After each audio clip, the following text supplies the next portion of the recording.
Hey y'all, welcome back to another episode of Talk Data to Me, the podcast where we break down AI culture, world news, and the future all through the lens of data.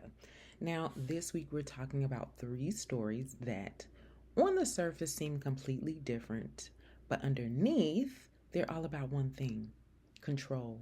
Who controls technology? Who controls global power? And who controls creativity? So let's talk about it. So, the United Nations wants global AI rules. I agree with the UN right now. The United Nations has launched a new AI for Good global commission, bringing together world leaders and tech executives to discuss how AI should be governed worldwide. Now, the goal is to reduce the growing divide between countries over AI regulation and make sure the technology develops responsibly. So I find it interesting that AI has gotten so powerful that it isn't just companies making decisions anymore for your own companies. Governments, international organizations, everybody wants to sit at this AI table.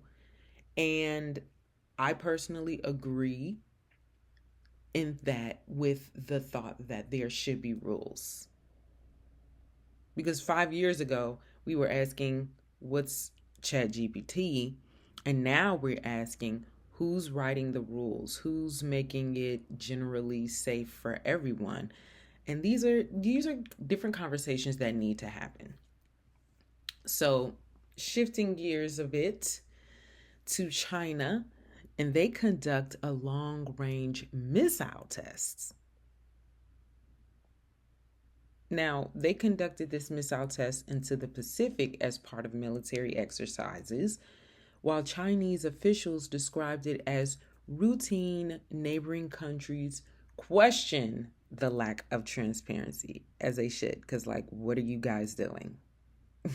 Like, this is routine, but. So clearly, this has been one of the most discussed stories for the week. So, whether it's AI or military technologies, countries aren't just competing economically anymore, literally. They're competing strategically. And whenever technology and national security meet, the stakes get a whole lot higher. Like, you're just testing out heavy artillery, and I'm just supposed to be okay with this. Speaking of not being okay, artists push back against AI.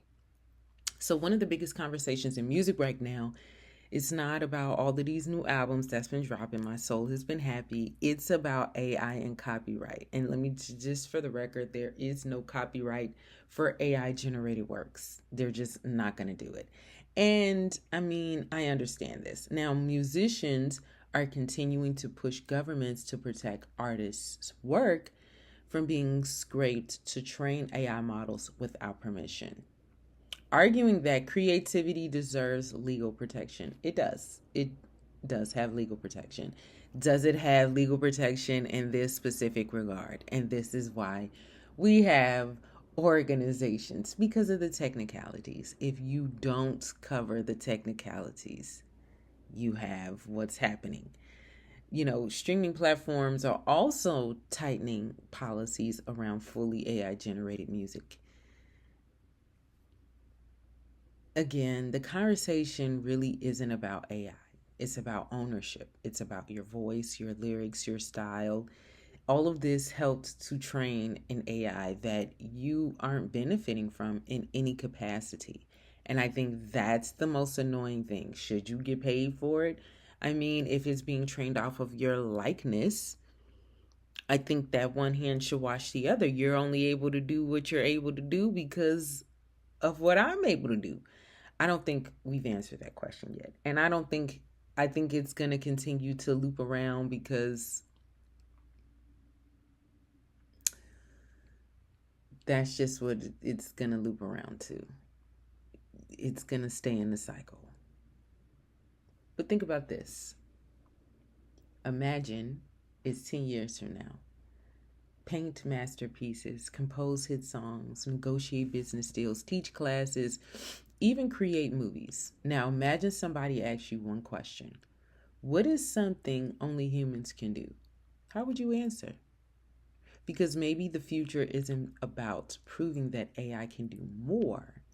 Maybe it's about remembering what makes people irreplaceable. I want you to CTRL ALT DREAM that. Now, we covered AI, we covered world news, and we covered music. And if you've listened up until this moment, make sure to like, comment, and subscribe. Join the tribe. Stick around for the vibe. It's a good time. All the time. Comment who run it. Because why not? Who runs it? Who controls the future? Listen, if you really liked it, share it with somebody who loves technology, culture, and the conversation shaping tomorrow. And until next time, stay curious, stay informed, and keep talking data to me.